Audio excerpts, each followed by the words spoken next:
আসসালামু আলাইকুম সুপ্রিয় দর্শক, স্বাগত জানাচ্ছি যুব সমাচারের সংবাদে। ত্রয়োদশ জাতীয় সংসদ নির্বাচনে ইসলামী যুব আন্দোলন বাংলাদেশের শীর্ষ 9 নেতা মনোনয়ন পেয়েছেন।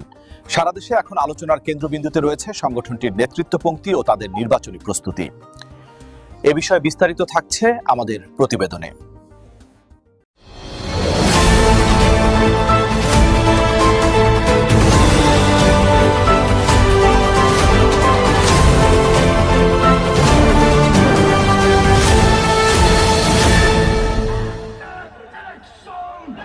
সাম্য, মানবিক মর্যাদা ও সামাজিক ন্যায় বিচারের ভিত্তিতে একটি কল্যাণ রাষ্ট্র গঠনের লক্ষ্যে কাজ করে যাচ্ছে ইসলামী যুব আন্দোলন বাংলাদেশ। 2016 সালে প্রতিষ্ঠার পর দ্রুত সারা দেশে বিস্তৃতি লাভ করে সংগঠনটি। সংগঠনের পৃষ্ঠপোষক হিসেবে নেতৃত্ব দিচ্ছেন ইসলামী আন্দোলন বাংলাদেশের আমির মুফতি সৈয়দ মোহাম্মদ রেজাউল করিম পীর সাহেব চরমনাই। আসন্ন জাতীয় নির্বাচনে ইসলামী আন্দোলন বাংলাদেশ দলীয়ভাবে ইসলামী যুব আন্দোলনের শীর্ষ 9 নেতাকে বিভিন্ন আসনে মনোনয়ন দিয়েছে। গোপালগঞ্জ 3 থেকে প্রতিদ্বন্দ্বিতা করছেন কেন্দ্রীয় সহসভাপতি ইঞ্জিনিয়ার মোহাম্মদ মারুফ শেখ।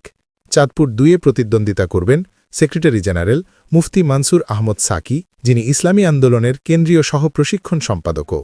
তার পিতা ছিলেন ইসলামী আন্দোলনের সাবেক প্রেসিডিয়াম সদস্য মাওলানা মোহাম্মদ ফজলুর রহমান পীর সাহেব বাগিচাপুর রহমতুল্লাহ আলাইহি। তিনি এলাকার মানুষের সামাজিক ও ধর্মীয় বিষয়ে অবদান রেখে গেছেন। পটুয়াখালী 3-এ আছেন কেন্দ্রীয় প্রচার সম্পাদক মুফতি আবু বকর সিদ্দিকী। মাদারীপুর 3 রেগে নির্বাচনে অংশ নিচ্ছেন সাংগঠনিক সম্পাদক মাওলানা এস.এম. আজিজুল হক। ঝিনাইদহ 4-এ লড়বেন তথ্য ও গবেষণা সম্পাদক মুফতি আহমদ আব্দুল জলিল। যশোর 4-এ প্রার্থী হয়েছেন আইন ও মানবাধিকার সম্পাদক অ্যাডভোকেট বায়েজিদ হোসেন। জামালপুর 3-এ প্রতিদ্বন্দ্বিতা করছেন কেন্দ্রীয় উপকমিটির সদস্য মুফতি জাহিদুল ইসলাম।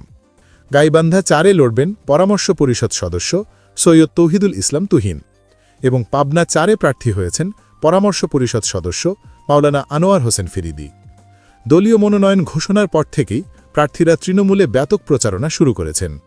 এলাকার প্রকৃত সংকট, অবকাঠামো ঘাটতি ও জনদুর্ভোগকে সামনে রেখে ভোটারদের সঙ্গে সরাসরি যোগাযোগ করছেন তারা।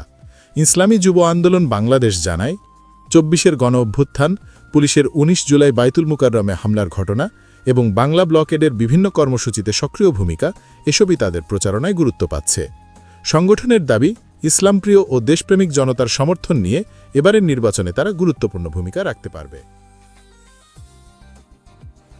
ইসলামী যুব আন্দোলন বাংলাদেশের মনোনীত প্রার্থী ও তাদের নির্বাচনী প্রস্তুতি নিয়ে বিস্তারিত।